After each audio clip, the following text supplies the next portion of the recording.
Salut à toi cher humain et bienvenue sur Gaming News Planet. Aujourd'hui, 5 news. PS5, une exclusivité PlayStation Studios inédite fait parler d'elle. Cyberpunk 2077, un gros leak pour le prochain patch majeur. Le développement autour du prochain jeu de Ken Levine serait un enfer selon une nouvelle enquête. Chine, les fermetures de studios se multiplient, le gouvernement continue sa lutte contre le jeu vidéo. Et enfin PSVR 2, bientôt du neuf pour le casque VR de Sony.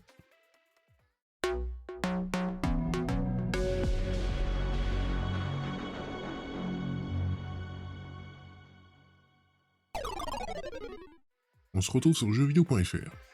En plus des lancements de Gran Turismo 7, Horizon Forbidden West et God of War Ragnarok, les PlayStation Studios devraient nous offrir quelques belles annonces en 2022. Et un jeu retient notre attention en ce début de semaine. Cette année sera riche en grandes sorties du côté du constructeur japonais, mais les joueuses et joueurs PS5 attendent aussi des annonces d'envergure au rayon des exclusivités. L'insider Tidux a justement évoqué sur Twitter un jeu bien précis qui serait actuellement en production au sein des PlayStation Studios. Attention, les détails qui vont suivre sont uniquement des rumeurs, qu'il faut bien évidemment prendre avec des pincettes. Dans son tweet, Tidux précise qu'un jeu action-infiltration prenant place dans un monde ouvert serait en développement chez Sony. En ce qui concerne sa structure générale, le titre en question s'inspirait de MGS5. Le joueur serait également libre de choisir son approche pour chaque mission en descendant tout ce qui bouge ou bien en passant totalement inaperçu. Pour l'instant, nous ne savons pas quel studio pourrait être aux commandes de cette mystérieuse exclusivité. Cependant, les yeux sont tournés vers Ben Studio, qui travaille justement sur une nouvelle licence Open World. Rappelons que l'idée d'un Days Gone 2 a été rejetée par Sony. Toujours sur jeuxvideo.fr. 2021 n'aura pas été tendre avec Cyberpunk 2077. Le jeu a eu beaucoup de mal à se relever d'un lancement difficile, mais cette nouvelle année se présente sous les meilleurs auspices. CD Projekt Red pourrait effectivement bientôt faire des annonces primordiales pour l'avenir de son action RPG. S'il s'en sort bien sur le plan commercial, Cyberpunk 2077 a pourtant tout d'un rendez-vous manqué avec les joueurs qui l'attendaient avec impatience. La qualité discutable des versions disponibles sur console et les reports incessants des mises à jour ou autres DLC auront sensiblement écorné la réputation du studio polonais. Le 2 janvier dernier, des rumeurs concernant le futur proche de Cyberpunk 2077 sont apparues sur 4chan, puis sur Reddit. En attendant une hypothétique confirmation de la part de CD Projekt Red, il est essentiel d'être prudent vis-à-vis des détails qui vont suivre. Le studio prévoirait un live en février pour dévoiler le patch next-gen de son jeu. Cette mise à jour serait vue comme une sorte de nouveau lancement, et le titre pourrait même être renommé Cyberpunk 2077 Samurai Edition. Parmi les nouveautés, nous pourrions retrouver un DLC gratuit avec 4 armes, le New Game Plus, un système de loot rééquilibré, une IA améliorée ou encore une nouvelle interface. D'autres éléments mineurs, comme le fait que Judy et Panam enverront plus de messages à vie, devraient être de la partie. De plus, Cyberpunk 2077 pourrait avoir droit à un mini-jeu rappelant le Gwent de The Witcher 3, et prenant place dans le cyberspace. Quant à la première grosse extension payante, elle prendrait place dans le district de Pacifia dans un lieu intitulé Combat Zone. Deux gangs très violents, les Bozos et Slaughterhouse, se disputeraient la zone. Évoluer dans cet environnement rappellerait un peu Stalker. Pour finir, une seconde extension serait au tout début de sa production et ne sortirait que si la première reçoit des retours positifs. Si ces éléments se confirment, 2022 pourrait être une année passionnante pour Cyberpunk 2077. On se retrouve sur Actu Gaming. Ken Levine est sans doute l'un des artistes les plus connus dans le milieu du jeu vidéo depuis que BioShock est devenu un succès mondial. Le papa de System Shock 2 a signé son dernier jeu en 2013 avec la sortie de BioShock Infinite, avant de se lancer dans une nouvelle aventure avec son studio Ghost Story Games. Seulement voilà, depuis 2014, le studio n'a donné aucune nouvelle concernant son premier projet. Et une nouvelle enquête de Bloomberg révèle aujourd'hui pourquoi le silence règne autour de ce jeu. La première cause est celle dont tout le monde peut se douter. Ken Levine n'est pas le meilleur manager qui soit. L'enquête recense une quinzaine de témoignages d'anciens et d'actuels employés du studio, qui pointent tous du doigt le créateur.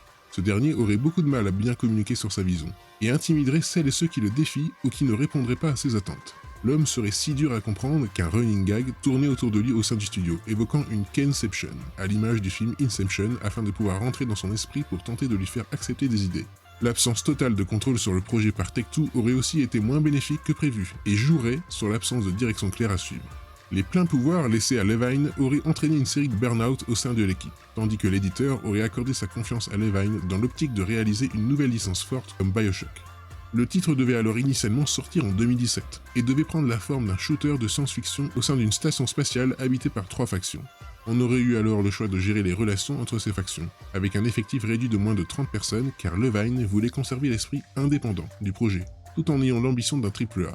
Les objectifs ont commencé à être irréalisables, comme le système de dialogue particulièrement complexe qui demandait énormément d'écriture. Après 8 années de développement, ce qui est particulièrement long, le titre pourrait tout de même finir par sortir, malgré tous les problèmes rencontrés.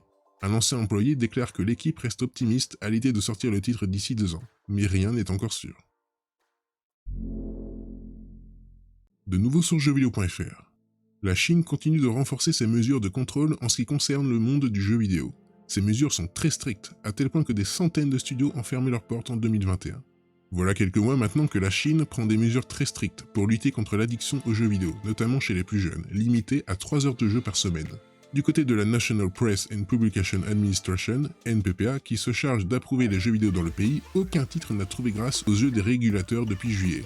En d'autres termes, aucun nouveau jeu vidéo n'a obtenu la moindre approbation en Chine depuis l'été dernier, ce qui a évidemment d'importantes répercussions sur les studios locaux. Selon l'analyste Daniel Ahmad, pas moins de 850 sociétés ayant enregistré au moins un jeu ou un produit auraient fermé boutique en 2021. Le marché du jeu vidéo est dans l'incertitude la plus totale en Chine, et les studios sont évidemment pendus aux décisions du gouvernement et des futures éventuelles approbations. Rappelons que le très célèbre Fortnite a lui aussi été victime de la censure chinoise. Il a en effet été très largement édulcoré pour convenir aux exigences locales, avant d'être finalement retiré du marché par Epic Games en fin d'année dernière. Et enfin toujours sur jeuxvideo.fr. Attendu de pied ferme par les joueurs PlayStation, le nouveau casque VR de Sony pourrait prochainement refaire parler de lui. L'information reste à prendre avec des pincettes, mais selon une source jugée sérieuse en Chine, le PSVR 2 entrerait bientôt en production de masse.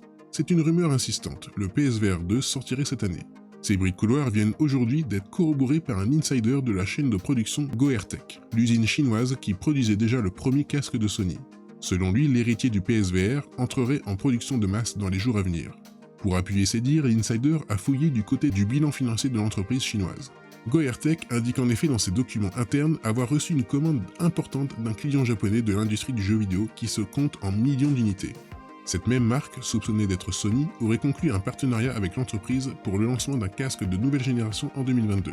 Ce produit serait en mesure d'augmenter l'offre de consoles de jeux, sous-entendu la PS5. Il estimerait que 1 à 2 millions de PSVR 2 pourraient être fabriqués cette année, avec une capacité de production plus importante d'ici 2023. Si ces informations viennent à se confirmer, il n'est pas exclu que Sony fasse une présentation du PSVR 2 dans les mois à venir. Et voilà, c'est la fin de cette vidéo, j'espère qu'elle t'aura plu. Si c'est le cas, n'oublie pas de t'abonner, d'activer la cloche, de mettre un like et de me suivre sur Twitter.